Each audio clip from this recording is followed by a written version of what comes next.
Smoking causes cancer. Smoking kills. புகைப்பிடித்தல் புற்றுநோயை உண்டாக்கும் மற்றும் உயிரை கொல்லும். Consumption of alcohol is injurious to health. மது அருந்துதல் உடல்நலத்திற்கு கேடு. Subscriber real life incident inspired by subscribers. இந்த சந்தாதாரர்களின் உண்மை சம்பவம் உங்களால் உருவாக்கப்பட்டவை.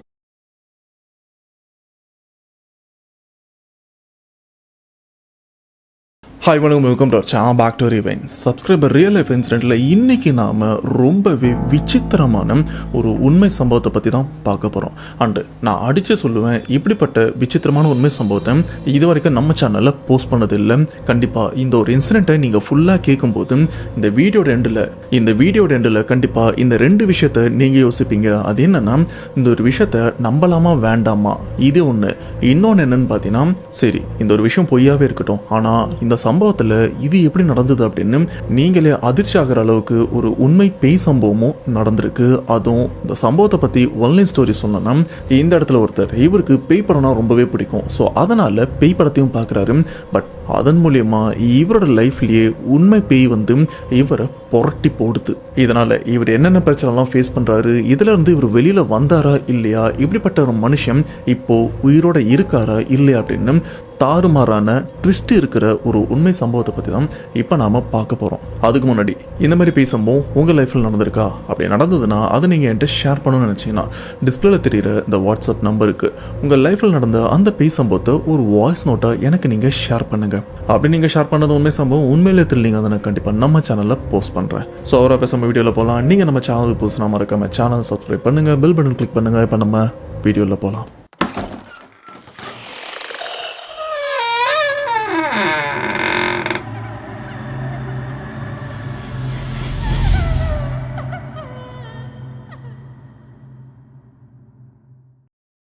அண்ட் வீடியோவில் போகிறதுக்கு முன்னாடி நம்மளோட இன்னொரு சேனலில் ரியாக்ஷன் வீடியோ போட்டிருக்கேன். அண்ட் இதுக்கப்புறம் ரெகுலராக ஃபன்னியான ரியாக்ஷன் வீடியோஸ்லாம் அதில் கண்டிப்பாக வந்துகிட்டே இருக்கும்.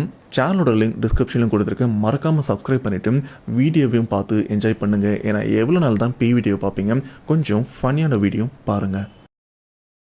இந்த உண்மை சம்பவத்தை நம்ம ஷேர் பண்ண சப்ஸ்கிரைபர், இவரோட நேம் விக்ரம். இவர் நாமக்கல் மாவட்டத்தையும் சேர்ந்தவர்.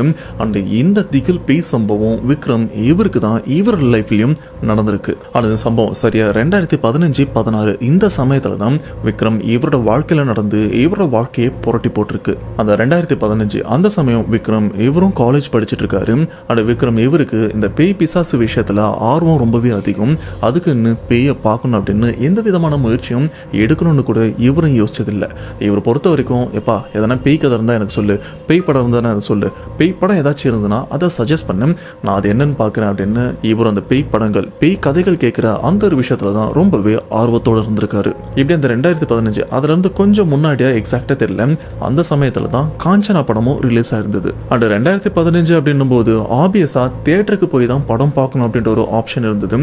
இதன் மூலியமா தான் நம்மளால படத்தை பார்க்க முடிஞ்சிருக்கு. அதுக்கப்புறம் தான் இன்டர்நெட் நல்லா பூம் ஆயிருக்கு. சொல்ல போனா யூடியூபே அதுக்கப்புறம் தான் நிறைய பேருக்கும் தெரிய வந்திருக்கு. அதே போலதான் விக்ரம் இவருக்கும் அந்த ஒரு சமயத்துல காஞ்சனா மூவினா ரொம்பவே பிடிச்சிருக்கு. ஒரு தடவை பார்த்திருக்காரு. பார்த்ததுக்கு அப்புறம் இவருக்கும் ஆர்வம் தாங்கல, பா என்னடா இப்படி இருக்கு, இவ்வளவு பயமா இருக்கு அப்படின்னு அந்த சமயம் அவரும் உணர்ந்திருக்காரு. அண்ட் ஒரு தடவை தியேட்டர்ல பார்த்தது இவருக்கு சுத்தமா பத்தல. இதை நம்ம அடிக்கடி பார்க்கணுமே, அடிக்கடிலாம் தியேட்டர்ல போய் பார்க்க முடியாது அப்படின்னு யோசிச்சுட்டு இருக்கும் போது பாத்தீங்கன்னா விக்ரம் இவரோட அப்பாவுக்கு நல்லாவே தெரிஞ்சிருக்கு, நம்ம பையனுக்கு இந்த படம்னா ரொம்பவே பிடிச்சிருக்கு, காஞ்சனா படம் ரொம்பவே பிடிச்சிருக்கு, பேசாம இந்த படத்தை எங்கேயாச்சும் இந்த சிடி வாங்கிட்டு வந்து கொடுத்துடலாமா அப்படின்னு அப்பா இவரும் தேடி பிடிச்சி ஒரு காஞ்சனா டிவிடி சிடியை வாங்கிட்டு வந்து அவரோட பையனுக்கு சும்மா கிஃப்ட் மாதிரியும் கொடுக்குறாரு. இதை பார்த்த உடனே விக்ரம் இவருக்கு ஆர்வம் தாங்க முடியல. அடாடா, நம்ம எதிர்பார்த்த விஷயம் நமக்கு கிடைச்சிருச்சு, செம்ம ஹாப்பியா இருக்கு அப்படின்னு. ஏன்னா அந்த சமயம் வேற எந்த கிஃப்ட் கொடுத்திருந்தாலும் இவருக்கு அது பெருசா தெரிஞ்சிருக்காது. ஏன்னா அதெல்லாம் கம்பேர் பண்ணும்போது இந்த பேய் படத்தை தான் ரொம்பவே ஆர்வமா பார்த்திருக்காரு. ஸோ அதுவே இவருக்கு போதும் அப்படின்னு ரொம்பவே ஹாப்பியா இருந்திருக்காரு. இது மட்டும் இல்லாமல் இவரோட வீட்டில் டிவிடி பிளேயரும் இருக்குது. ஸோ இதனால் காஞ்சனா மூவியை அடிக்கடி போட்டும் பார்க்குறாரு. சொல்லப்போனால் அந்த படத்தை டைரக்ட் பண்ண மாஸ்டர் ராகவா லாரன்ஸ் அவருக்கே அதில் இருக்கிற ஒரு சில சீன்லாம் மறந்து போயிருக்கும் போல இருக்கு. ஆனால் விக்ரம் இவரை கேட்டால், எப்பா இந்த சீனுக்கு அப்புறம் இதான் வரும், இந்த இடத்துல இந்த டைலாக் வரும் அப்படின்னு அந்த அளவுக்கு அச்சு பிசுறாம அந்த படத்தை பார்த்து சலிச்சு போகிற லெவலுக்கும் வந்துடுது. ஆனால் இவருக்கு அந்த சலிப்பே வரல.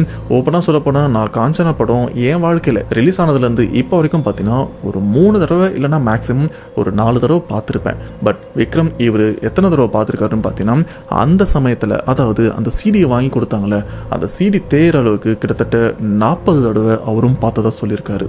வீட்டில் எப்பப்பெல்லாம் டிவி ஆஃப்ல இருக்கோ, யார் யாரெல்லாம் எப்பப்பெல்லாம் தூங்குறாங்களோ அந்த சமயம்லாம் இவரும் டிவிடியில் அந்த படத்தை போட்டு பார்த்துட்டு இருப்பாரு. இவருக்கு மட்டும் சலிப்பு தாங்கல, வீட்டில் இருக்கிற எல்லாருக்குமே போர் அடிச்சிருச்சு. எப்பா ஒரு படத்தை வாங்கி கொடுத்ததுக்கு இத்தனை தடவை போட்டு பார்ப்பான் அப்படின்னு வீட்டில் இருக்கிறவங்களே ஒரு லெவலுக்கு அப்புறம் திட்டவும் ஆரம்பிச்சிட்டாங்க.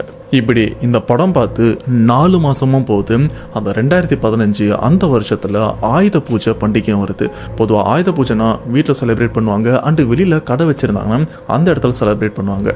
அதே மாதிரி தான் விக்ரம் இவருடைய அத்தை நாமக்கல்ல இருக்கிற ஒரு பஸ் ஸ்டாப் கிட்ட ஒரு டீ கடையும் வச்சிருக்காங்க, கொஞ்சம் பெருசு தான். சரி, நம்ம கடையில் ஆயுத பூஜை செலிப்ரேட் பண்ணலாம் அப்படின்னு அந்த ஒரு விஷயத்த விக்ரம் இவங்க குடும்பத்தினருக்கும் சொல்லியிருக்காங்க. இதனால விக்ரம் இவர் என்ன பண்ணியிருக்காருன்னா கிளம்பி அவங்க அத்தையோட கடைக்கும் போயிருக்காங்க. அந்த இடத்துல அந்த கடையெல்லாம் நல்லா கிளீன் பண்ணி பொட்டுலாம் வச்சு ஆயுத பூஜைக்கான எல்லா விஷயங்களும் பண்ணிட்டு இருக்கும்போது பார்த்தீங்கன்னா அந்த டீ கடைக்கு வெளியில அந்த பஸ் ஸ்டாப் கிட்டத்தட்ட ஒரு 100லேருந்து 150 ஆட்கள் இங்கேயும் அங்கேயும் போயிட்டு இருக்காங்க. கொஞ்சம் சலசலப்பாக தான் இருந்துட்டு இருக்கு. அங்கதான் அந்த டீ கடையும் இருக்கு. டீ கடையில் தான் இப்போ ஆயுத பூஜைக்கான விஷயங்கள்லாம் பண்ணிட்டு இருக்க இந்த சம்பவத்தை நமக்கு ஷேர் பண்ண விக்ரம் இவர் என்ன பண்றாருன்னா தனியா அந்த டீ கடையோட மூலையில ஒரு சேரை போட்டு ரொம்பவே சோர்வா யாருக்கிட்டுமே பேசாம ஒரு மாதிரி உட்காந்துட்டு இருக்காரு. ஏன் இவர் ஒரு மாதிரி உட்காந்துருக்காரு அப்படின்னு பார்த்தீங்கன்னா விக்ரம் இவருக்கே தெரியுது ரொம்பவே லைட்டாக ஜுரம் அடிக்கிற மாதிரி ஒரு ஃபீல் இருக்குது அப்படின்னு அவரும் உணர்றாரு. ஆனால் இதுக்கு முன்னாடி இவரோட வாழ்க்கையில் கிரிக்கெட் விளையாடும் போதாக இருக்கட்டும், பசங்க கூட சுற்றும் போதாக இருக்கட்டும், என்னதான் ஃபீவர் அடித்தாலும் அதெல்லாம் பெருசாக கண்டுக்காமல் வெளியில் போயிடுவார். ஆனால் அப்போ அவர் யோசித்த விஷயம் என்னென்னா, என்ன இப்போ எனக்கு லைட்டாக தான் ஃபீவர் அடிக்குது, ஆனால் என்னால் சகஜமாக இருக்க முடியல அப்படின்னு இவரோட மைண்டுக்குள்ளே ஒரு சில விஷயங்கள்லாம் ஓடிட்டும் இருக்குது. அப்போது அவங்க அத்தை என்ன பண்ணுறாங்கன்னா அந்த கடையில் இருக்கிற சாமி ஃபோட்டோகளுக்கு அந்த ஃபோட்டோவெல்லாம் நல்லா சுத்தப்படுத்தி பொட்டுலாம் வச்சுட்டு இருக்காங்க. இந்த ஒரு விஷயத்த விக்ரம் இவரும் ஒரு மாதிரி முறைச்சு பார்த்துட்டும் இருக்காரு. இதை அவங்க அத்தையாக இருக்கட்டும், அவங்க சொந்தக்காரங்களாக இருக்கட்டும், என்ன இவன் இன்னைக்கு என்ன பார்த்து ஒரு மாதிரி உட்காந்துட்டு இருக்கானே, ஒரு மாதிரி தினுசா இருக்கானே அப்படின்னு அவங்களும் யோசிக்கிறாங்க. டேய் என்னடா ஆச்சு அப்படின்னு கேட்கும்போது யார் என்ன கேட்டாலும் விக்ரம் இவர்கிட்ட இருந்து எந்த ரெஸ்பான்ஸும், ஈவன் தலை கூட ஆட்ட மாட்டுறாரு. அந்த பஸ் ஸ்டாப் வழியாக வர ஒரு சில பேர் அத்தை இவங்களுக்கு தெரிஞ்சவங்களாம் அப்படி சும்மா வந்து பார்த்துட்டும் போகிறாங்க. அப்படி அவங்களும் வெளியாட்களும் வரும்போது பார்த்தீங்கன்னா யார் இந்த பையன் இப்படி ஒரு மாதிரி உட்காந்துட்டு இருக்கான், சோர்வாக உட்காந்துட்டு இருக்கான், என்னாச்சு கேளுங்க, எதனா உடம்பு சரியில்லை அப்படின்னு வந்தவங்க போனவங்க அப்படின்னு எல்லாருமே விக்ரம் இவரை பார்த்தும் கேட்குறாங்க.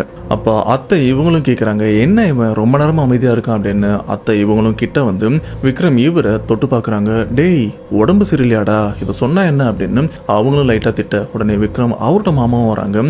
எங்க இவன் உடம்பு சரியில்லை போல இருக்கு, போய் நம்ம ஏரியாவில் பாடம் போடுவாங்கல்ல அவங்ககிட்ட கூட்டு போங்கன்னு சொல்கிறாங்க. பாடம் போடுறதுனா ஒன்றுமே இல்லை, இப்போ ஏதாச்சும் பார்த்து பயந்தாங்கன்னா ஜுரம் வந்ததுன்னா லைட்டாக மந்திரிச்சு விடுவாங்கள்ல, அந்த ஒரு விஷயத்தை தான் வந்து கிராமத்தில் பாடம் போடுறது அப்படின்னு சொல்லுவாங்க. இப்போ இந்த இடத்துல விக்ரம் இவருடைய மாமா விக்ரம் இவரை கூட்டிட்டு அப்படியே அந்த ஏரியாவில் பாடம் போடுற ஒருத்தரும் இருக்காரு, அவர்கிட்ட கூட்டு போயிட்டு இந்த மாதிரி பையனுக்கு உடம்பு சரியில்லை கொஞ்சம் என்னன்னு பாருங்கன்னு சொன்னதுக்கப்புறம் அவரும் விக்ரமை பார்க்குறாரு. அந்த இடத்துல அந்த பாடம் போடுற அந்த நபர், அந்த பெரியவர் என்ன யோசிச்சு என்ன நினைச்சாரு அப்படின்னு எந்த ஒரு விஷயமும் தெரியல. விக்ரம் இவருக்கு இந்த பாடம் போடுற விஷயத்தெல்லாம் பண்ணதுக்கு அப்புறம் தம்பியை கொஞ்ச நாளைக்கு வெளியில எங்கேயும் அனுப்பாதீங்க, குறிப்பா தனியா எங்கேயும் அனுப்பாதீங்க, பத்திரமா வீட்டிலேயே இருக்கட்டும் அப்படின்னு ஒரு மாதிரி மறைமுகமா இல்ல உள்குத்தா என்னன்னு தெரியல அந்த மாதிரி விஷயத்த சொல்லும் போது மாமா இவருக்கும் ஒன்றும் புரியல, எதுக்காக இப்படி சொல்றாரு அப்படின்னு. சரி ஏதோ ஒன்று அவனுக்கு உடம்பு சரியானா போதும் அப்படின்னு அந்த இடத்துல இருந்து விக்ரம் அவரையும் கூட்டிட்டு வராங்க. இப்ப மாமா விக்ரம் இவரை கூட்டிட்டு நேரம் எங்க வராங்கன்னு பாத்தீங்கன்னா பாடம் போடுறா அவர் வீட்டில இருந்து விக்ரம் இவரோட பாட்டி வீடு கொஞ்சம் பக்கத்துல தான் இருக்கு. சரி இவனை பாட்டி வீட்டில் விட்டுடலாம் அப்படின்னு சொல்லிட்டு விக்ரம அப்படியே பாட்டி வீட்டு வாசலுக்கும் கொண்டுட்டு வந்துட்டாங்க. இப்போ வண்டியை பாட்டி வீட்டு வாசலில் நிறுத்தினதுக்கு அப்புறம் டேய் தம்பி இறங்கடா அப்படின்னு சொல்லும்போது விக்ரம் எந்தவித ரெஸ்பான்ஸுமே இல்லாம வண்டியில அப்படியே உட்காந்துட்டு இருக்காரு. மாமா திரும்ப இவரும் டேய் வீட்டுக்கு வந்துடும்டா இறங்க அப்படின்னு சொல்லும்போது அப்பவும் அமைதியா உட்காந்துட்டு இருக்காரு. ஒரு லெவல் வரைக்கும் மாமா இவரும் பொறுமையா சொல்லி பார்த்துருக்காரு, இவன் காதல விழுதா இல்லையா அப்படின்னு. டேய் இறங்கடான்னு சொல்லும்போது விக்ரம் இவரும் எந்தவித ரெஸ்பான்ஸுமே இல்லாமல் இருந்ததுனால ஒரு லெவலுக்கு அப்புறம் மாமா இவரும் செம்ம கோவப்பட்டு டேய் இறங்கடா அப்படின்னு கத்தனதுக்கு அப்புறம் இந்த கத்தன சத்தம் வீட்டுக்குள்ள இருக்கிற பாட்டி தாத்தா அண்ட் மற்ற சொந்தக்காரங்க அவங்களுக்கும் கேட்டதுக்கு அப்புறம் என்னாச்சு அப்படின்னு அறக்க பறக்க எல்லாருமே வெளியே வராங்க. வெளியில வந்து பார்த்தா விக்ரம் அவரும் ஒரு மாதிரி அந்த வண்டியில அப்படியே பித்து பிடிச்ச மாதிரியே உட்காந்துட்டு இருக்காரு. சொல்ல போனா அந்த வண்டியில இருந்து விக்ரம் இவரை தள்ளி இறக்கிறது கூட ரொம்பவே கஷ்டமா இருக்கு. ஆனால் ரொம்பவே கோவப்பட்ட மாமா இவர் என்ன பண்ணுறாருன்னா வண்டியை அப்படியே ஸ்டாண்டு போட்டு அவரும் அட்ஜஸ்ட் பண்ணி இறங்கி விக்ரம் இவரை ரொம்பவே கஷ்டப்பட்டு மாமா இன்னும் ஒரு சில பேர் கஷ்டப்பட்டு தான் வண்டியிலேருந்தும் இறக்குறாங்க. அப்படி இறக்குனா அடுத்த செகண்டே பார்த்தீங்கன்னா விக்ரம் அந்த இடத்துல மூர்க்கத்தனமாக கத்தவும் ஆரம்பிக்கிறாரு. அந்த கத்தனை அந்த ஒரு சத்தம் அந்த தெரு அந்த ஏரியாவில் யார் தூங்கியிருந்தாலும் அவங்க தூக்கம் தெளிஞ்சு எந்திரிச்சிருவாங்க போல இருக்கு. அந்த அளவுக்கு பயங்கரமாக கத்தனை சொல்லியிருக்காங்க. அதுவும் விக்ரம் இவர் நடந்துக்கிற இந்த ஒரு நடவடிக்கை எல்லாமே சாதாரணமாலாம் இல்லை, சம்திங் வேற ஏதோ மாதிரி இருக்கு அப்படின்னு இவங்க வீட்டு ஆளுங்களும் ஆரம்பத்தில் லைட்டாக உணர்ந்திருக்காங்க. பட் சின்ன பையன் இவனுக்குலாம் எதுவும் ஆயிருக்காது அப்படின்னு அவங்களுக்கும் அந்த சமயம் ஒரு நினப்பு இருந்திருக்கு. அண்ட் வீட்டில் இருக்கிறவங்க எவ்வளவோ விக்ரம் இவரை தடுக்க முயற்சி பண்ணுறாங்க, ஆனால் யாராலையுமே தடுக்க முடியல. விக்ரம் இவர் காலேஜ் தான் படிச்சுட்டு இருக்காரு, ஆனால் இவரை விட பெரியவங்களாம் அந்த இடத்துல தடுக்க முயற்சி பண்ணுறாங்க. யாராலையுமே அவரோட பலத்துக்கு ஈடு கொடுக்க முடியாத அளவுக்கு அவர் அந்த இடத்துல நடந்துட்டு இருக்காரு. அந்த சமயம் விக்ரமோட அம்மாவும் அங்கே தான் இருக்காங்க. என் பையனுக்கு என்ன ஆச்சு அப்படின்னு நினச்சி அவங்களும் கீழே உட்காந்து அழவும் ஆரம்பிக்கிறாங்க. ஆனால் இவங்க நல்ல நேரமாக என்னன்னு தெரியல, இவங்க பாட்டி வீட்டுக்கு கொஞ்சம் பக்கத்திலே ஒரு சர்ச்சும் இருக்கு. அந்த சமயம் அந்த சர்ச்சை சேர்ந்தவங்க ஒரு 20 to 25 பேரும் இந்த வீடு வீடா போயிட்டு ஜெபம் பண்ணுவாங்க பாத்தீங்களா. இப்போ அந்த கிறிஸ்தவ மக்கள் அவங்களும் இங்க ஏதோ பிரச்சனை போல இருக்கு, இவ்வளோ பேர் சுத்தி நிற்கிறாங்க, நாம என்னன்னு பார்க்கலாம் அப்படின்னு அவங்களும் கிட்ட வராங்க. ஏன்னா அவங்களுக்கு அந்த சத்தம் நல்லாவே கேட்குது. ஸோ அதனால கிட்ட வந்ததுக்கு அப்புறம் என்ன எல்லாருமே நார்மலா இருக்காங்க, ஆனா இந்த பையன் மட்டும் சரியில்லாம இருக்கானே, ஏதோ இவன் உடம்புல சாத்தான் இருக்கிற மாதிரி இருக்கு அப்படின்னு அவங்க அந்த சமயம் உணர்ந்தாங்களா இல்லை என்னன்னு தெரியல. உடனே விக்ரம் அவரை சுத்தி அந்த கிறிஸ்துவ மக்கள் எல்லாருமே அப்படியே சூழ்ந்து நின்று அந்த பைபிள்ல இருக்கிற வார்த்தைகளை சரளமா படிச்சு ப்ரே பண்ணவும் ஆரம்பிக்கிறாங்க. அப்படி ப்ரே பண்ணிட்டு இருக்கும்போது பார்த்தீங்கன்னா இந்த இடத்துல விக்ரம் இவரை கண்ட்ரோல் பண்ண முடியாமல் பிடிச்சிட்டு இருக்காங்களே அவங்க மாமா சுற்றி இருக்கிறவங்க. அப்போது விக்ரம் இவருடைய உடம்பு தரையில இருந்து ஒரு 4-5 இன்ச்சு அப்படி மேலே எழும்பினது இவரால் தெளிவாக உணர முடிஞ்சிருக்கு. அதுக்கேற்ற மாதிரி இவருடைய கால் கீழே தரையிலையும் படலை. பொதுவாக சுற்றி இருக்கிறவங்க இவரை அழுத்தி பிடிச்சி இவரை இந்த பக்கம் அந்த பக்கம் அசைவிடாம தான் பண்ணுவாங்க. ஆனால் இந்த இடத்துல விக்ரம் இவருடைய உடம்பு மட்டும் ஏதோ மேலேருந்து ஏதோ ஒன்று இவரை தூக்குற மாதிரி ஒரு உணர்வு இவருடைய உள்ளுணர்வுல ரொம்பவே தெளிவா பதிஞ்சிருக்கு. ஸோ அப்படி இவருடைய உடம்பு மேலே எழும்பும்போது பார்த்தீங்கன்னா அங்க இருக்கிற கிறிஸ்தவ மக்கள் அந்த பைபிள் படிச்சுட்டு இருக்காங்களா, அப்படியே அந்த பைபிள் எடுத்து விக்ரம் இவரோட தலையில வச்சு அழுத்தவும் ஆரம்பிக்கிறாங்க. அந்த சமயம் விக்ரம் இவர் எப்படி கத்துறாருன்னா அவரோட உடம்புக்குள்ள ஏதோ ஒரு பேய் சாத்தான் இருந்து கத்தனா என்ன மாதிரி இருக்கும், அந்த சத்தம் எந்த அளவுக்கு அதிகமாக கேட்கும்.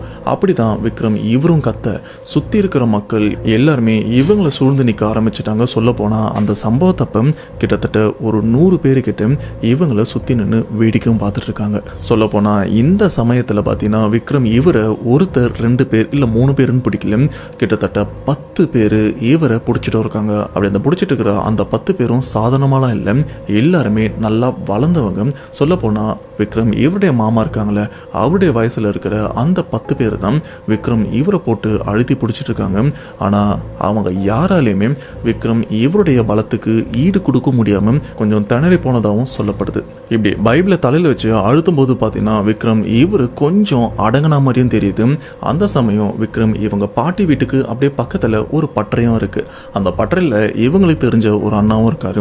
அவர் இந்த சந்தர்ப்பத்தை பயன்படுத்தி வேகமா ஓடி வந்து விக்ரம் இவரை அப்படியே அலேக்கா தூக்கி தோல் மேல போட்டுட்டு இவங்க பாட்டி வீட்டுல இருந்து ரொம்ப பக்கத்துல தானே சர்ச்சும் இருக்கு, ஒடுன்னு அந்த சர்ச்சுக்கும் ஓடுறாரு. அந்த டைரக்டா சர்ச்சுக்குள்ளே போயிட்டாரு. அந்த சர்ச்சு உள்ள போனதுக்கு அப்புறம் அங்க ஆட்கள் நிறைய பேர் இருக்காங்க. சொல்ல போனா அந்த சமயம் மாஸ் நடக்குது போல இருக்கு. ஸோ அந்த சர்ச்சில் கிட்டத்தட்ட 100 பேர்கிட்ட ப்ரே பண்ண ஆட்கள் வந்திருக்காங்க. இப்படி அந்த சர்ச் உள்ள போனதுக்கு அப்புறம் அந்த சர்ச்சில் இருக்கிற ஒரு வயசான அம்மா அவங்க கையில பைபிளோட வராங்க. அவங்க அந்த பைபிளை அப்படியே திறந்து அதை விக்ரம் இவரோட தலையிலையும் வைக்கிறாங்க. அப்படி தலையில வச்சதுக்கு அப்புறம் விக்ரம் இவருடைய உடம்பு பார்த்தீங்கன்னா அப்படி இவரோட வெயிட் ரொம்பவே அதிகமான மாதிரி இவரால் எந்திரிக்க முடியாம ரொம்பவே கஷ்டப்பட்டது அங்க இருக்கிற எல்லாருமே பார்த்துருக்காங்க. அப்பவே இவங்க பாட்டி அம்மாலாம் என்ன பண்ணிருக்காங்கன்னா இவங்க சொந்தக்காரங்களுக்கு விஷயத்தையும் சொல்லி அனுப்பிட்டு இருக்காங்க, பையனுக்கு இந்த மாதிரி பேய் பிடிச்சிருக்கு அப்படின்னு. உடனே அவங்களும் அங்கிருந்து கிளம்பி வரவும் ஆரம்பிச்சிருக்காங்க. இந்த சூழ்நிலையில இந்த சர்ச்சில் ஒரு பெரிய பேய் ஓட்டுற சடங்கே நடக்க ஆரம்பிக்குது. ஆனா இந்த சர்ச் உள்ள வந்ததுக்கு அப்புறம் தான் விக்ரம் இவரும் ரொம்பவே ரொம்பவே தெளிவா இருக்காரு. அதாவது விக்ரம் அவரா இருந்துட்டு இருக்காரு. அவர் உடம்புல இருந்து எந்த ஒரு விஷயமும் அவரை ஆட்டி படைக்கிற மாதிரி எந்த ஒரு விஷயமே தெரியல. அப்பதான் அவருக்கே தெரியுது, பக்கத்துல அம்மா இருக்காங்க, அப்பா இருக்காங்க, பாட்டி இருக்காங்க, சொந்தக்காரங்க இருக்காங்க, எல்லாருமே என்னை பார்த்து கஷ்டப்படுறாங்க, நான் எப்படி இங்க வந்தேன் அப்படின்னு அவருக்கும் ஒண்ணுமே புரியாம அடுத்து என்ன நடக்க போகுது அப்படின்னு ஒரு பயத்துல தான் இருக்காங்க. அப்ப அந்த சர்ச்சை சேர்ந்தவங்க விக்ரம் இவர்கிட்ட ஒரு சில கேள்விகளும் கேட்கறாங்க. யாரு நீ எப்படி செத்த, தற்கொலை பண்ணி செத்தியா, தூக்க மாட்டி செத்தியா, ஆக்சிடென்டா, என்ன பிரச்சனையால நீ இறந்து போன, எதுக்காக இங்க வந்திருக்க, இப்படி சொல்லலன்னு வையேன் இந்த இடத்துலயே உன்னை நாங்க அழிச்சிரும் அப்படின்னு ஏதேதோ சொல்ல. பட் விக்ரம் இவருக்கும் ஒண்ணுமே புரியல. ஐயோ நான் என்ன பண்ணேன், என்ன எப்படி சொல்றாங்க அப்படின்னு இவரும் பயந்துட்டு இருக்காரு. ஏன்னா இதுக்கு முன்னாடி இவர் என்னென்னலாம் பண்ணாரு அப்படின்னு அவருக்கும் பெருசா தெரியல. சம்பவம்லாம் முடிஞ்சதுக்கு அப்புறம் தான் சொல்லியிருக்காங்க. இப்ப இவரை பொறுத்த வரைக்கும் என்ன நடந்ததுன்னே தெரியல. அதனால இந்த சர்ச்சை சேர்ந்தவங்க என்ன சொல்றாங்க அப்படின்ற ஒரு விஷயமும் இவருக்கும் புரியல. இவ்வளோ கேள்வி கேட்டும் விக்ரம் இவரும் எந்த ஒரு வார்த்தையும் சொல்லாம அப்படியே அமைதியா இருந்திருக்காரு. எந்த ஒரு விஷயமும் சொல்ல, என் பேரு இது, நான் இப்படி இறந்தேன் அப்படின்னு அவருக்குள்ள இருக்கிற அந்த ஒரு ஆன்மா எந்த ஒரு விஷயமும் சொல்றதுக்கு தயங்கி இருக்கா, இல்ல பயந்துருக்கா, இல்ல என்னன்னு தெரியல. ஆனா எந்த ஒரு வார்த்தையுமே வெளியில வரல. ஆனா அந்த சர்ச்சை சேர்ந்தவங்க விக்ரமோட அப்பா அண்ட் அவங்க பாட்டிக்கிட்ட அப்படி இதெல்லாம் பெரிய பிரச்சனை இல்லைங்க, சின்ன பிரச்சனை தான், ஏதோ காத்து கருப்பு சேஷ்ட போல இருக்கு, சரி பண்ணிடலாம் அப்படின்னு அவங்கள கொஞ்சம் சமாதானப்படுத்துற மாதிரி விஷயம் பெருசா இருந்திருக்கு. ஆனா சின்னது அப்படின்ற மாதிரி அவங்களையும் சமாதானப்படுத்திருக்காங்க. அப்ப அந்த சர்ச்சில் இருக்கிறவங்க ஒரு சில விஷயங்கள்லாம் பண்றாங்க. அதெல்லாம் பண்ணி முடிச்சதுக்கு அப்புறம் பிரச்சனைலாம் எதுவும் இல்லாம, ஆனா உங்க வீட்டுல நீங்க இதைத்தான் வழிபடணும் அப்படின்லாம் இல்லை, நான் சொல்ற மாதிரி ஒரு சில விஷயத்தெல்லாம் நீங்க பண்ணுங்க, அதன்படி தான் உங்க பையனுக்கு இன்னும் பிரச்சனை இருக்கா இல்லையான்னு தெரிய வரும். இப்ப நீங்க உங்க பையனை தாராளமா கூட்டு போயிருங்க, இப்ப எந்த பிரச்சனையுமே இருக்காது. நாளைக்கு அவன் குளிச்சதுக்கு அப்புறம் அவனை உங்க வீட்டுல நீங்க வழக்கமா வழிபடுற மாதிரி உங்க தெய்வத்துக்கு விளக்கேற்றி வைப்பீங்கல்ல, அந்த ஒரு விஷயத்த நீங்க பண்ணாதீங்க, உங்க பையனை பண்ண சொல்லுங்க.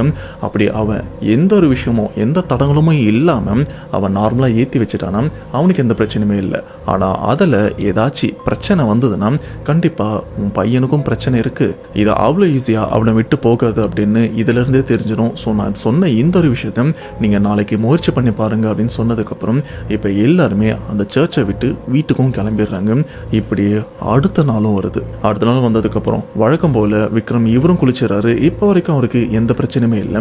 அம்மா என்ன சொல்றாங்கன்னா, தம்பி இன்னைக்கு நீ விளக்கேத்துப்பா அப்படின்னு சொல்லும்போது விக்ரம் இதுக்கு முன்னாடி அவங்க வீட்டில் இந்த மாதிரி விஷயத்தெல்லாம் பண்ணியிருக்காரு. ஸோ அம்மா சொல்லும்போது இவருக்கு இந்த ஒரு விஷயம்லாம் பெருசாக தெரியல. சரி நம்ம போய் விளக்கேற்றுவோம் அப்படின்னு அவரும் நார்மலாக பூஜை ரூமுக்கும் போறாரு. விக்ரம் இவரும் அங்க இருக்கிற சாமி விளக்குல திரி எடுத்து வைக்கிறாரு. எண்ணெய் ஊற்றி அந்த திரியை முறுக்கி அப்படியே வத்திப்பட்டி எடுத்து அப்படி கொளுத்தலான்னு போது விக்ரம் இவருக்கு ஒரு விஷயமும் தோண ஆரம்பிக்குது.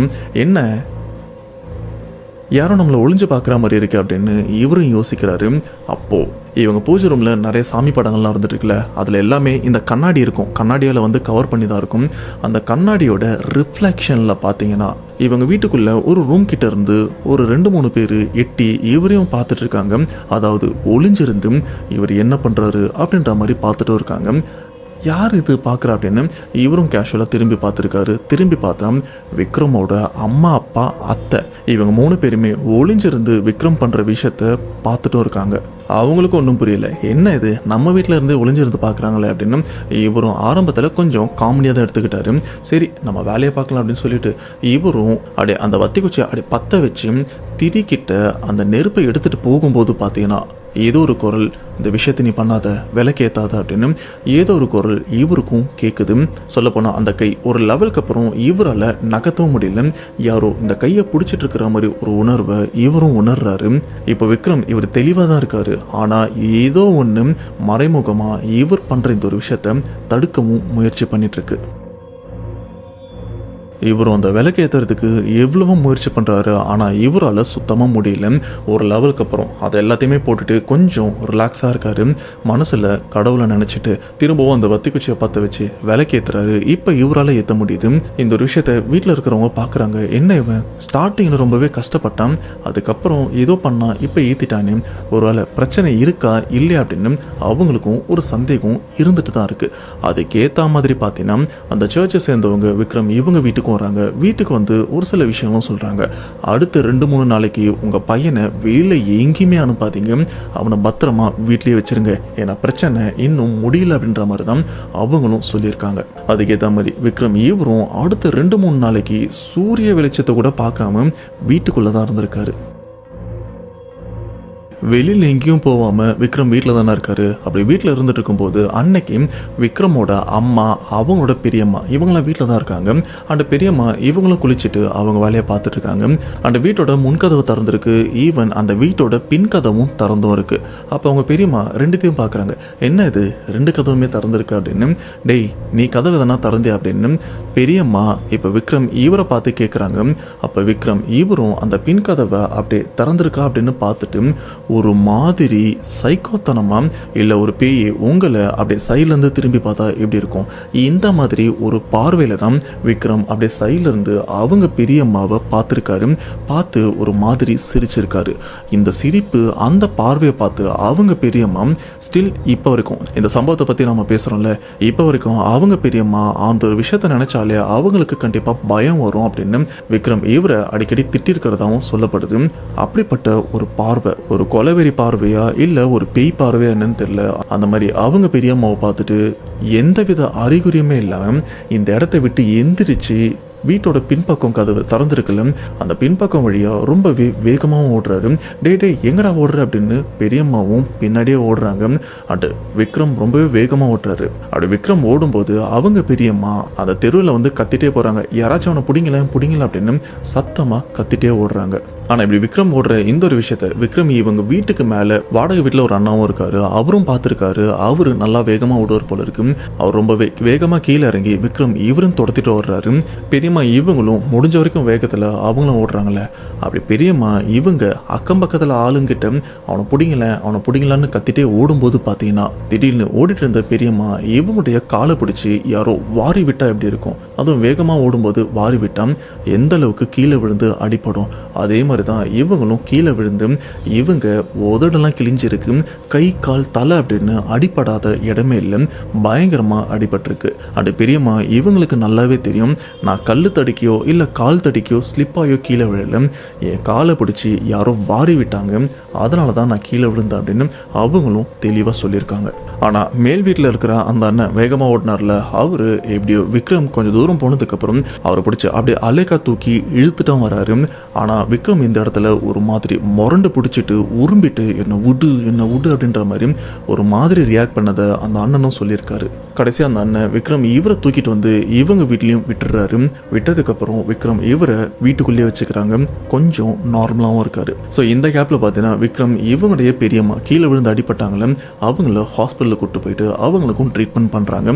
உயிருக்கு எந்த ஆபத்தும் இல்லை, பட் உடம்பு ஃபுல்லாக கண்ணா பின்னாடு அடிபட்டிருக்கு. இப்படி ஒரு 2 நாளும் போகுது. 2 நாள் போனதுக்கப்புறம் விக்ரம் இவருடைய நடவடிக்கை கொஞ்சம் நார்மலாக இருக்குது. அண்டு கொஞ்ச நாளாக இவன் காலேஜுக்கும் போகிறது இல்லைல்ல, டேய் நீ காலேஜ் போயிட்டோம் அப்படின்னு விக்ரம் இவரை காலேஜுக்கும் அனுப்புகிறாங்க.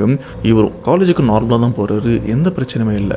ஆனால் காலேஜுக்கு போனதுக்கப்புறம் ஒரு சில மணி நேரத்திலே பார்த்தீங்கன்னா இவருக்கு ஜுரம் அதிகமாக அடிக்கவும் ஆரம்பிக்குது. ஆனால் இப்படி ஜுரம் அடிக்கிற விஷயம் பக்கத்தில் இருக்கிற நண்பர்களுக்கு ப்ரொஃபஸருக்கு யாருக்குமே தெரியாது. அவங்க பாடமும் எடுத்துட்டு இருக்காங்க. அப்படி பாடம் எடுத்துட்டு இருக்கும்போது விக்ரம் இவரும் கொஞ்சம் முடியாமல் அப்படி படுத்துட்டு இருக்கார்ல, அப்போது விக்ரம் இவரும் அப்படின்னு இந்த உரும்புவாங்கல்ல கோவத்தில் அண்ட் இந்த பேய்ங்கெல்லாம் ஒரு மாதிரி உரும்பும்ல, அந்த மாதிரி சத்தத்தோட இவரும் உரும்பவும் ஆரம்பிக்கிறாரு. இது அந்த கிளாஸில் இருக்கிற கிட்டத்தட்ட 60 பசங்க பொண்ணுங்க எல்லாருமே சேர்ந்து பயத்தோட அப்படின்ற மாதிரி பார்த்துருக்காங்க. ஆனால் அப்போ அவங்களுக்கு தெரியாது விக்ரம் இவருக்கு இந்த பிரச்சனை இருக்காது அப்படின்னு. உடனே கிட்ட இருக்கிற ஃப்ரெண்ட்ஸு அப்படி தொட்டு பார்க்கும்போது மேம் இவனுக்கு உடம்பு சரியில்லை அப்படின்னு சொல்லியிருக்காங்க. உடனே மேம் அவங்களும் விக்ரம் இவங்க வீட்டு ஆளுங்களுக்கு ஃபோன் பண்ணி இவனை வந்து கூட்டிகிட்டு போங்க அப்படின்னு சொல்லியிருக்காங்க. உடனே அப்பா இவரும் காலேஜுக்கு வராரு. வந்ததுக்கப்புறம் அவருக்கும் தெரிஞ்சிருச்சு பழைய பிரச்சனை மறுபடியும் வந்துருச்சு அப்படின்னு. உடனே விக்ரம் அவர்கிட்ட எதுவுமே பேசாமல் அப்படியே நைஸாக வீட்டுக்கும் கூப்பிட்டு போயிடுறாரு. வீட்டுக்கு கூப்பிட்டு போனதுக்கப்புறம் வீட்டில் இருக்கிற எல்லாருமே சேர்ந்து அந்த சம்பவத்திலிருந்து அடுத்து ஒரு சில வாரங்கள் மாதத்துக்குள்ளே பார்த்தீங்கன்னா தமிழ்நாட்டில் இருக்கிற நிறைய பகுதிகளுக்கும் போக ஆரம்பிக்கிறாங்க. எந்தெந்த இடத்துல பேயெலாம் ஊட்டுவாங்க அப்படின்னு இவங்களும் நிறைய இடத்துக்கு போயிட்டு லட்சக்கணக்கில் காசு செலவு பண்ணி கடைசியில் எந்த பிரயோஜனமும் இல்லாமல் தான் போயிருக்கு. அண்ட் போன ஒரு சில இடத்துல சோழி போட்டும் பார்த்துருக்காங்க. உங்க பையன் உடம்புல ஒரு பயங்கரமான பேயும் இருக்கு, துர்ஆன்மாலாம் இருக்கு, இது அவ்வளவு சுலபமா உங்க பையனை விட்டு போகாது, இது கண்டிப்பா அவனை ஏதாச்சும் பண்ணும் அப்படின்னு, இதுக்கு இந்த ஒரு விஷயம்லாம் பண்ணணும் அப்படின்னு நிறைய பேர் காசுலாம் பிடிங்கிருக்காங்க. ஒரு சில இடத்துல இந்த பேய் ஓட்டுற அப்படின்ற ஒரு பேர்ல இந்த சடங்கெல்லாம் பண்ணி விக்ரம் இவரை நிர்வாணமா படுக்க வச்சு அவருடைய உடம்புல இந்த பச்சை இலையெல்லாம் அரைச்சி அவரோட உடம்பு ஃபுல்லா பூசியும் வச்சிருக்காங்க. அதுக்கப்புறம் ஒரு சில மாந்திரிகம் சம்பந்தப்பட்ட விஷயங்கள், பேய் ஓட்டுறதா இருக்கட்டும், பேய் ஓட்டுறதுக்கான பூஜையா இருக்கட்டும், இந்த மாதிரி விஷயம்லாம் பண்ணிட்டும் இருக்காங்க. ஆனா அப்படி பண்ணியும் எந்த விதமான பலனும் கொடுக்கல. மறுபடியும் விக்ரம் ஆக்ரோஷமாவும் மாற ஆரம்பிக்கிறாரு. என்னடா இது, இவ்வளவு கோயிலுக்கு போயிட்டும் இதுமே சரிப்பட்டு வரல அப்படின்னு திரும்ப ஒரு சில இடத்துல விசாரிக்கிறாங்க. சரி இங்க போனா சரியாயிரும் அப்படின்னு சொல்றாங்க. அந்த இடத்துல அதாவது சம்பந்தப்பட்ட அந்த மாந்திரிகருக்கு பையனுக்கு இந்த மாதிரி பிரச்சனை இருக்குன்னு சொல்லி கூட்டு போறாங்க. அப்ப அந்த மாந்திரிகர் என்ன சொல்லியிருக்காருன்னா, உங்க பையனோட உச்சி முடியை இழுத்து அதை முடிச்சு போட்டு கூட்டுவாங்க. ஏன்னா அப்படி பண்ணும்போது உங்க பையன் ஆக்ரோஷமாலாம் இருக்க மாட்டான், கொஞ்சம் சாதாரணமா இருப்பான்னு சொல்லும்போது இவங்களும் அந்த உச்சி முடியை அப்படி இழுத்து அதை முடிச்சு போட்டு இவரையும் பத்திரமா கூட்டிட்டும் போறாங்க. இது மட்டும் இல்லாம வரும்போது ஒரு கோழியை வாங்கிட்டு வாங்க. இந்த கோழி வாங்கின விஷயம் உங்க பையனுக்கு தெரியவும் கூடாது. அப்படி வாங்கிட்டு வர அந்த கோழியோட காலை கட்டிருங்க, வாயையும் சேர்த்து கட்டிருங்க, முடிஞ்ச வரைக்கும் உங்க பையனுக்கு தெரியாம அந்த கோழி எடுத்துட்டு வாங்க அப்படின்னு சொல்லும்போது ஆல்ரெடி உச்சிமுடி இழுத்து முடிச்சு போட்டாச்சு. இப்போ ஒரு கோழியை வாங்கி காலை கட்டி வாயும் கட்டி எடுத்துட்டு போயிட்டு இருக்காங்க கார்ல. நடுராத்திரி 1 மணிக்கு இந்த ஒரு விஷயம் நடந்துட்டே இருக்க அப்படியே எல்லாருமே இந்த பிரச்சனைல இருந்து எப்படி ஒன்று வெளியில கொண்டு வரதுன்னு தெரியாம இவங்களும் போயிட்டும் இருக்காங்க. அப்ப விக்ரம் திடீர்னு இவருடைய நடவடிக்கை கொஞ்சம் மாற ஆரம்பிக்குது. மாறி ஒரு மாதிரி பண்றாரு. அதாவது இந்த இடத்த விட்டு என்னை விடுங்க அப்படின்ற மாதிரி பண்ண பக்கத்துல இருக்கிறவங்களாம் தடுத்து பிடிச்சிட்டும் இருக்காங்க. அப்ப விக்ரம், எனக்கு தெரியும் நீங்க இந்த இடத்துக்கு இந்த ஊர்ல இருக்கிற இவனை பார்க்க தானே போறீங்க, அண்ட் அதுக்காக ஒரு கோழியும் வாங்கி பின்னாடி மறைச்சு வச்சிருக்கீங்க, எனக்கும் அது நல்லா தெரியும். எனக்கு அங்க போனதுக்கு அப்புறம் நான் கேட்கிற மாதிரி எனக்கும் படையில போடணும் அப்படின்னு ஒரு மாதிரி ஆக்ரோஷமா கத்துறாங்க. இந்த ஒரு விஷயத்த கேட்ட அவங்க அப்பாவா இருக்கட்டும் அம்மாவா இருக்கட்டும் எல்லாருமே திகைச்சு போறாங்க. நாம இந்த ஏரியாவுக்கு தான் போறோம், இவர் தான் பார்க்கணும் அப்படின்னு இப்ப வரைக்கும் இவனுக்கு நாம சொல்லவே இல்லை.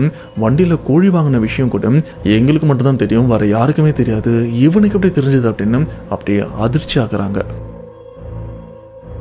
கடைசியா அந்த மாந்திரிகர்கிட்டையும் போறாங்க. அங்க போனதுக்கு அப்புறம் விக்ரம் இவருடைய தலைமுடியை பிடிச்சி அந்த மாந்திரிகவாதி ஒரு சில விஷயங்கள் ஒரு சில வார்த்தைகள்லாம் சொல்றாரு. மசி நசி பிசி அப்படின்ற மாதிரி எதுவும் சொல்றாரு. ஆனா அவர் சொல்றதுல ஒரு சில வார்த்தைகள் இவங்களுக்கு எப்படி புரியுதுன்னா, உண்மையிலேயே என் பையனுக்கு பேய் பிடிச்சிருக்கா இல்ல பேய் பிடிக்கலையா, ஏன்னா இவர் சொல்றது ஒண்ணுமே புரியலையே. பேய் பிடிச்சிருக்கு அப்படின்னு சொல்றாரு, பேய் பிடிக்கல அப்படின்னு சொல்றாரு. என்னதான் சொல்ல வர்றாரு, ஒருவேளை நம்மளை ஏமாத்துறாரோ, ஏமாத்தினா கூட பரவாயில்ல, நான் காசு கொடுக்க ரெடி, ஆனா என் பையனுக்கு இந்த பிரச்சனை விட்டா போதும், இதுல இருந்து நாங்க வெளியில வந்தா போதும் அப்படின்னு அவங்களும் ஒரு விரக்தியில இருக்காங்க. கடைசியா இதெல்லாம் பண்ணதுக்கு அப்புறம் எந்த பிரச்சனையுமே இருக்காது, வீட்டுக்கு கூட்டு போங்க அப்படின்னு தைரியமா சொல்றாங்க. அதுக்கேற்ற மாதிரி விக்ரம் இவரையும் வீட்டுக்கு கூட்டு வந்தா 1-2 நாள் நல்லா இருக்கு, ஆனா மறுபடியும் அந்த பிரச்சனை ஆரம்பிச்சிருது. விக்ரம் இவரை அடக்க முடியாம ரொம்பவே கஷ்டப்பட்டு இருக்காங்க. அந்த சமயம் விக்ரம் அவங்க அம்மா ரேண்டமா டிவிலாம் பார்த்துட்டு இருக்காங்க. அதுல ஒரு டிவி சேனல்ல எக்ஸாக்டா எதுன்னு தெரியல, அந்த டிவி சேனல்ல இந்த பேய் ஓட்டுற சடங்கெல்லாம் பண்ணிட்டு இருக்காங்க. அதுல இவங்களை காண்டாக்ட் பண்ணா உங்களுக்கு இந்த பிரச்சனை சரியாயிரும் அப்படின்னு சொன்னதுக்கு அப்புறம் அம்மா இவங்களும் அவங்கள காண்டாக்ட் பண்றாங்க. உடனே அவங்க சொல்ற ஏரியாவுக்கும் போறாங்க. வெட்ட வெளியில நிறைய பேர் கும்பலா நிக்கிறாங்க. சொல்ல போனா 100கணக்கில் ஆட்கள்லாம் இருக்காங்க. எல்லாருக்குமே அந்த இடத்துல தான் பேய் ஓட்டுற சடங்கெல்லாம் பண்ணி பேயும் ஓட்டிட்டு இருக்காங்க. அப்படிப்பட்ட இடத்துக்கு இப்போ திரும்பவும் பேய் ஓட்டுறதுக்காக விக்ரம் இவரையும் கொண்டுட்டு வராங்க. ஆனா அங்க இருக்கிற அந்த பேய் ஓட்டுற பெண்மணி அவங்க விக்ரம் இவரை பார்த்து, எனக்கு நல்லாவே தெரியும் உனக்கு பேய்லாம் பிடிக்கல, பேய் பிடிச்சவங்க உண்மையிலே எப்படி இருப்பாங்கன்னு எனக்கும் தெரியும், பேய் பிடிச்சவங்களை வந்து சாட்டையால் அடிக்கும்போது எப்படி நடந்துப்பாங்கன்னு எனக்கு தெரியும், உண்மையிலே உனக்கு பேய் பிடிக்கல அப்புறம் இப்படிலாம் பண்ற அப்படின்னு அவங்களும் கேட்க, ஆனா விக்ரம் இவருக்கும் ஒண்ணுமே புரியல, என்கிட்ட இந்த கேள்விலாம் கேட்கறாங்க அப்படின்னு இவரும் திருன்னு முழிக்கிறாரு. அண்ட் அந்த அம்மாவும் கிளியரா சொல்லிடுறாங்க, உங்க பையனுக்கு பேய் பிடிக்கல, இருந்தாலும் தற்காப்புக்கு ஒரு சில விஷயங்கள்லாம் கொடுக்குறேன், இதை உங்க வீட்டுல நீங்க வைங்க அப்படின்னு சில மந்திரிச்ச பொருள்லாம் கொடுக்குறாங்க.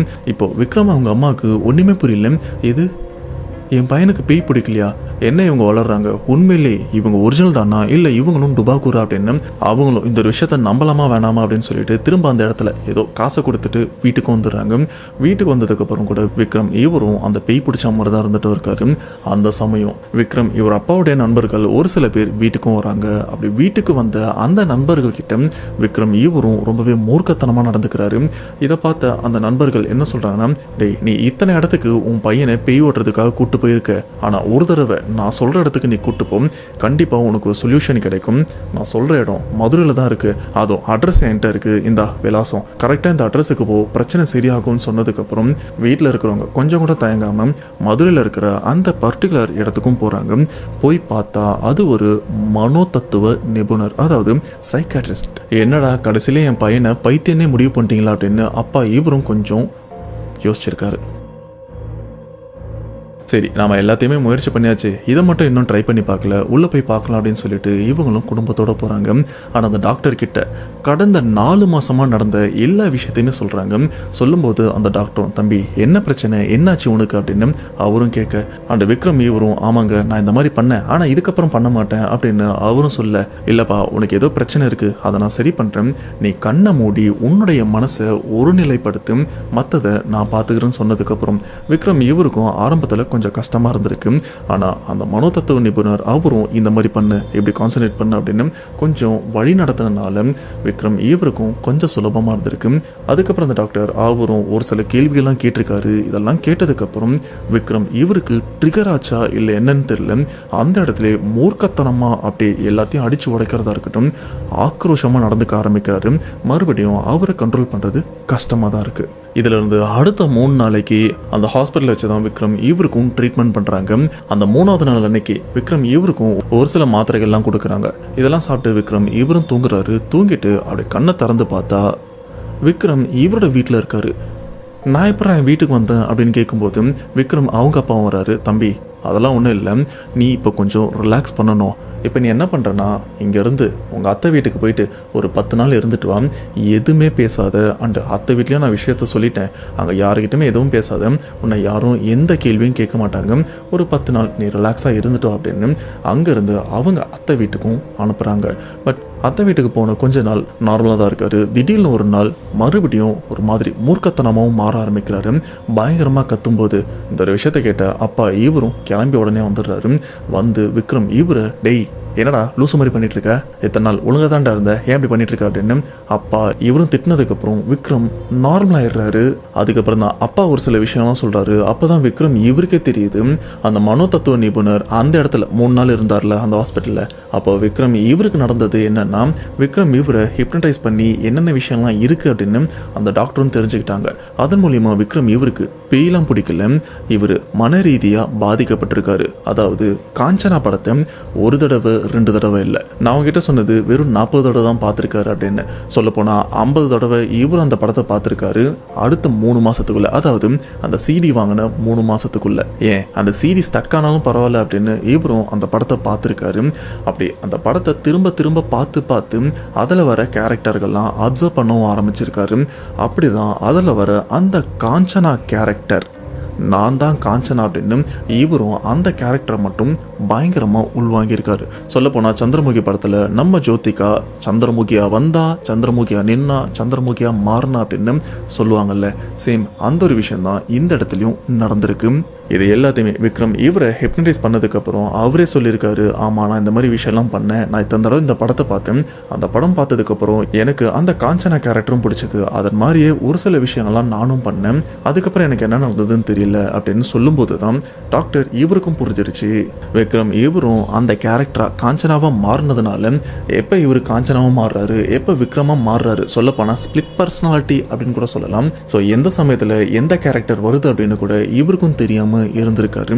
இதுக்காக போயிட்டு நீங்க பேய் ஓட்டுறேன் அப்படின்னு லட்சக்கணக்கில் செலவு பண்ணிருக்கீங்களா அப்படின்னு அந்த டாக்டரும் கேட்டிருக்காரு. அந்த ட்ரீட்மெண்ட் முடிஞ்சதுக்கு அப்புறம் கூட விக்ரம் ஒரு சில நாள் இந்த மாதிரி ரியாக்ட் பண்ணுவாரு, அதெல்லாம் பெருசா எடுத்துக்காதீங்க, கொஞ்சம் அதட்டி சரி பண்ணிருங்க அப்படின்னு சொல்லியிருக்காங்க. அதை தான் அப்பா இவரும் பண்ணியிருக்காரு. அதனால தான் விக்ரம் உடனே அடங்கிட்டு இருக்காரு. இப்போ இந்த இடத்துல கண்டிப்பா யோசிப்பீங்க, எப்பா அப்ப பேயே இல்லையா, இந்த பையன் மன ரீதியா பாதிக்கப்பட்டிருக்கானா அப்படின்னு நீங்க யோசிக்கலாம். ஆனா இந்த இடத்துல தான் விக்ரம் என்கிட்ட சொன்ன ஒரு சில விஷயங்கள் என்னன்னா, உண்மையிலே விக்ரம் இவர் மன ரீதியாக பாதிக்கப்பட்டிருந்தாருன்னா பிரச்சனை இல்லை, சரி பண்ணிட்டாங்க. ஆனால் உண்மையிலே மன ரீதியாக பாதிக்கப்படாமல் உண்மையிலே இவரை பேய் பிடிச்சிருந்ததுன்னா ஏன்னா அதுக்குண்டான ஒரு சில விஷயங்கள்லாம் நடந்திருக்கு. அதை அவரே கொஸ்டினாக கேட்டிருக்காரு. சரி ப்ரோ, உண்மையிலே எனக்கு பேய் பிடிக்கலன்னு கூட வச்சுங்க. எங்கள் பாட்டி வீட்டு வாசலில் எங்கள் மாமா என்னை இறங்க சொல்லும்போது நானும் இறங்காமல் முரண்டு பிடிச்சிட்டு இருந்தேன். அதுக்கப்புறம் எங்கள் மாமாவாக இருக்கட்டும் கூட ஒரு சில பேர் என்னை வண்டியிலேருந்து கீழே இறக்க முயற்சி பண்ணாங்க. கிட்டத்தட்ட 10 பேர் என்னை தடுக்க முயற்சி பண்ணாங்க. அவங்கள கம்பேர் பண்ணும்போது நான் ஒன்றுமே இல்லை. அவங்க நினச்சிருந்தா ஈஸியாக என்னை நசுக்கியிருக்கலாம். ஆனால் அவங்க 10 பேரால் என்னை அடக்கிறது ரொம்பவே கஷ்டமாக இருந்தது. அவங்க 10 பேர் என்ன பிடிச்சிருந்தோம். என்னோட உடம்பு தரையிலிருந்து ஒரு 10 இன்ச்சு மேலே ஏறி அந்த இடத்துல மிதங்கிட்டு இருந்ததை அங்கே இருக்கிற எல்லாருமே பார்த்து என்கிட்டே சொல்லியிருக்காங்க. அதுக்கு என்ன அர்த்தம்? அந்த சர்ச் உள்ள போனதுக்கப்புறம் நான் நார்மல் ஆகிட்டேன். இது மட்டும் இல்லாமல் என்னை பேய் ஓட்ட கூட்டு போகிறதுக்காக அன்னைக்கு கார்லேயும் கூட்டு போனாங்க. நடுராத்திரி 1:30 மணிக்கு. அப்போ எனக்கு எப்படி தெரியும் இவங்க இந்த ஏரியாவுக்கு தான் போகிறாங்க, அந்த வண்டியில் கோழிலாம் வாங்கி வச்சுருக்காங்கன்னு? சத்தியமாக சொல்ல போனால் அவங்க எங்கே போகிறாங்கன்னு கூட எனக்கு தெரியாது. கோழி வாங்கி வச்சுருக்காங்கன்னு கூட எனக்கு தெரியாது. அந்த ஒரு விஷயத்த நான் எப்படி கரெக்டாக சொன்னேன்? ஸோ இந்த இடத்துல உண்மையிலே எனக்கு பேய் பிடிச்சிருந்ததா இல்லை மன ரீதியாக நான் பாதிக்கப்பட்டேனான்னு எனக்கு சரியாக தெரியல. ஆனால் இப்போவும் எனக்கு இருக்கிற அந்த கேள்வி, பேய் பிடிக்கலன்னா நான் எப்படி ரியாக்ட் பண்ணேன், எனக்கு எப்படி இந்த ஒரு விஷயம்லாம் தெரிஞ்சது அப்படின்னு அவரும் கேட்டிருக்காரு. ஸோ இதுக்கு என்கிட்டயும் பதில் இல்லை. இந்த வீடியோ பார்க்குற உங்களுக்கு இதுக்கான பதில் இருந்ததுன்னா மறக்காமல் கமெண்ட் பாக்ஸில் டைப் பண்ணிடுங்க. ஏன்னா சொல்லப்போனால் இது ரொம்பவே குழப்பமான ஒரு சம்பவம் தான். இங்கே என்ன நடந்திருக்கு அப்படின்னு கூட என்னால் யோசிக்க கூட முடியல. ஸோ விக்ரம் இவர் ஷேர் பண்ண இந்த சம்பவத்தை என்னால் முடிஞ்ச வரைக்கும் கிளியராக ஷேர் பண்ணியிருக்கேன். ஸோ இதை கேட்டு நீங்களே சொல்லுங்கள், உண்மையிலே இந்த இடத்துல என்ன நடந்திருக்க வாய்ப்பு இருக்குது? டாக்டர் இவங்க நினச்சது தப்பா இல்லை மாந்திரிகர் அவங்க நினச்சது தப்பா? உண்மையிலே இவருக்கு பேய் பிடிச்சதா பேய் பிடிக்கலையா? என்னதான் நடந்திருக்கு? எதாக இருந்தாலும் மறக்காமல் கமெண்ட் பாக்ஸில் மென்ஷன் பண்ணிங்கன்னா அதை பார்த்து நான் கொஞ்சம் ரிலாக்ஸ் ஆவேன். ஸோ விக்ரம் இவர் லைஃப்பில் நடந்த இந்த சம்பவத்தை கேட்கும்போது உங்களோட தாட் என்ன? அண்ட் எனக்கு தெரியும் கண்டிப்பாக இந்த மாதிரி சம்பவத்தை நம்ம சேனலில் இது வரைக்கும் நான் போட்டதில்லை. ஸோ இதை பற்றி உங்களோட தாட்ன்றது வந்து மறக்காம கமெண்ட் பாக்ஸில் மென்ஷன் பண்ணுங்க. ஸோ நெக்ஸ்ட் இன்ட்ரெஸ்டிங்கான வீடியோவில் கண்டிப்பாக உங்களை வந்து நான் மீட் பண்ணுறேன். அதுவரை உங்களிடமிருந்து விடைபெறுவது உங்கள் நான்